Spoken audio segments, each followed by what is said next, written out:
আজ এমন একটা রেসিপি নিয়ে চলে এসেছি যেটা কিন্তু বানানো খুব সহজ, খেতেও দারুণ এবং খুব অল্প উপকরণেই হয়। আজ নিয়ে চলে এসেছি বরবটি ভর্তা। তো হ্যালো বন্ধুরা, কেমন আছো? আশা করছি সবাই ভালো আছো। আমার চ্যানেলে সবাইকে স্বাগত। যারা আগে থেকেই ছিলে এবং যারা নতুন এসেছো পাশে থাকার জন্য তাদের অসংখ্য অসংখ্য ধন্যবাদ।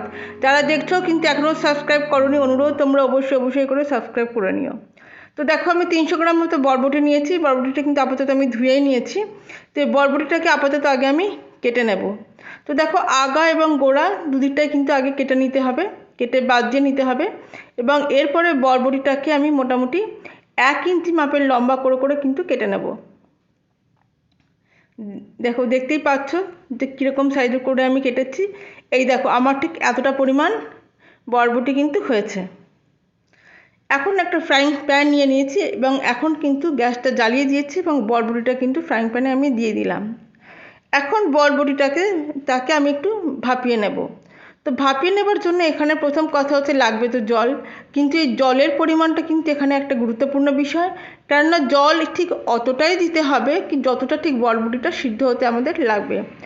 বরবটি সিদ্ধ হতে কিন্তু খুব একটা বেশি যে সময় লাগে তা লাগে না, মিনিট 3-4-এর মধ্যেই হয়ে যায়। তাই জলটা কিন্তু একটু বুঝে শুনে দিতে হবে। এবং এরপরে আমি দিয়ে দিচ্ছি অল্প পরিমাণ একটুখানি লবণ, যাতে কিনা তাড়াতাড়ি এটা সিদ্ধ হয়ে যায়। দেখো, আমি লবণটা দিয়ে দিলাম এবং লবণটা দিয়ে কিন্তু ভালো করে মিশিয়ে নিলাম যাতে লবণটা চারিদিকে ছড়িয়ে পড়ে। এখনও কিন্তু গ্যাসের ফ্লেমটা কিন্তু হাই ফ্লেমই আছে এবং এরপরে কিন্তু গ্যাসের ফ্লেমটা আমি লো করে দেব এবং কিন্তু আমি ঢাকা দিয়ে দেব। এরপরে আমি 3-4 মিনিট পরে আমি খুলছি এবং দেখো, বরবটিটাও কিন্তু সিদ্ধ হয়ে গেছে এবং তলায় কিন্তু আর জলও নেই। এই জিনিসটা খেয়াল করতে হবে, কারণ জল যদি বেশি হয় তাহলে কিন্তু বরবটি থেকে জল তো বেশি দেওয়া যাবে না, আর জল ফেলে দিলেও কিন্তু ওটাও কিন্তু বিস্বাদ লাগবে, মানে খেতে কিন্তু ভালো লাগবে না। আচ্ছা, এখন দেখো, একটা ফ্রাইং প্যান নিয়ে নিয়েছি এবং তাতে নিয়ে নিয়েছি সর্ষের তেল। এবার সর্ষের তেলে যেহেতু এটা ভর্তা হবে সেই জন্য আমি শুকনো লঙ্কাকে একটুখানি ভেজে নেব। তো গ্যাসের ফ্লেমটা যথারীতি আবার আমি লো করে দিয়েছি এবং শুকনো লঙ্কাটাও কিন্তু এমনভাবে ভাজতে হবে যাতে কিনা এটা পুড়ে না যায়, মানে খালি ভাজাই হয়। দেখো, বলতে বলতে অল্প একটু নেড়ে নেবার পরে, মানে মিনিট খানেক নেড়ে নেবার পরেই কিন্তু ওটা ভাজা ভাজা হয়ে গেছে এবং আমি কিন্তু উঠিয়ে নিচ্ছি। এইবারে দেখো, কিছুটা তেল কিন্তু এখানে রয়ে গেল। তো সেই তেলেই আমি দিয়ে দিচ্ছি কিছুটা রসুন কুচি এবং রসুন কুচিটা দিয়ে কিন্তু একটুখানি নাড়াচাড়া করে দেওয়ার পরেই আমি দিয়ে দেব। দেখো, একটুখানি নাড়াচাড়া আমি করে নিচ্ছি এবং এরপরে কিন্তু আমি দিয়ে দেব পেঁয়াজ কুচি। দেখো, বলতে বলতে পেঁয়াজ কুচিটাও কিন্তু দেওয়া হয়ে গেল।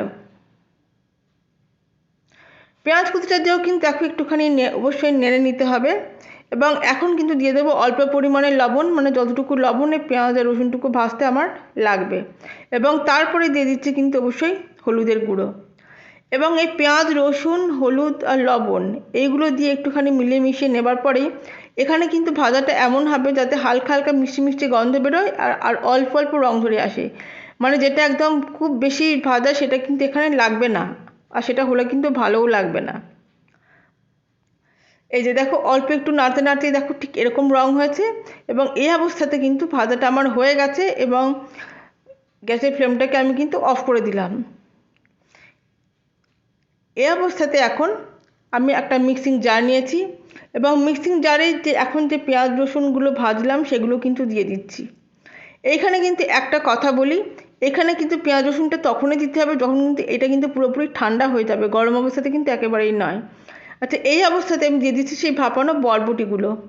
এখানে কিন্তু যতটা বরবটি আছে আমি একবারে করতে পারিনি, তাই আমাকে 2বারে করতে হয়েছে। তো দেখো, বরবটির উপরে আমি দিয়ে দিচ্ছি এই যে শুকনো লঙ্কা যেটা ভেজেছিলাম এবং কয়েকটা কাঁচা লঙ্কা। এবং দেখো, এই যে সুন্দর একটা পেস্ট কিন্তু তৈরি হয়ে গেছে। এরপরে কিন্তু আমি বাকি যেটুকু বরবটি ছিল সেটুকু দিয়ে দিয়েছিলাম এবং সবটা মিলে কিন্তু এখন এই পেস্টটা আমার তৈরি হয়েছে। এইদিকে দেখো, আবার সেই ফ্রাইং প্যানটা আমি নিয়ে নিয়েছি এবং দিয়ে দিয়েছি আবার একটুখানি সর্ষের তেল। ভর্তা যখনই হবে অবশ্যই কিন্তু সর্ষের তেলে করলে কিন্তু স্বাদটা অনেক বেশি ভালো হয়, সাদা তেলে নয়। আচ্ছা দেখো, তেলটা একটু গরম হয়ে গেছে। এখন এই সময়তে আমি দিয়ে দিচ্ছি একটুখানি কালো জিরে।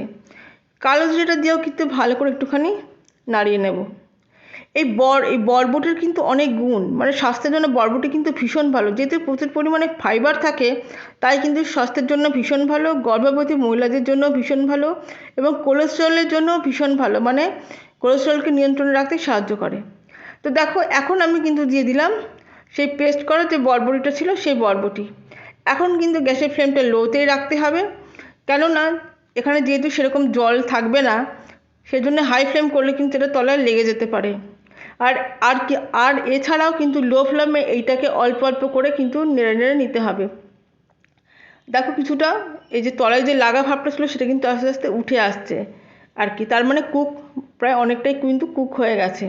তাই এখানে কিন্তু একটুখানি ধৈর্য ধরে তোমরা অবশ্যই নেড়ে নিও, তবেই কিন্তু আসল স্বাদটা পাবে। দেখো বলতে বলতে প্রায় প্রায় রান্না হয়েই গেছে, মানে শেষের দিকে। এই যে পুরো আমি এখন কিন্তু গ্যাসটাকে অফ করে দিলাম। ব্যাস মিনিট 5-এর মধ্যে কিন্তু হয়ে যায়, খুব একটা বেশি সময় কিন্তু লাগে না। দেখো দেখতে দেখতে কিন্তু বরবটি ভর্তা তৈরি হয়ে গেল, যেটা কিন্তু খেতে দারুণ গরম ভাত দিয়ে, এবং যেটা তৈরি করা তো ভীষণ সোজা, এবং এটা দিয়ে কিন্তু অনেকটা ভাত খাওয়া হয়ে যায়। তোমাদের কেমন লাগলো তোমরা অবশ্যই কমেন্ট করে জানিও। ভালো লাগলে লাইক এবং সাবস্ক্রাইব করার অনুরোধ থাকলো। সবাই ভালো থেকো, আবার ফিরে আসবো নতুন কিছু নিয়ে।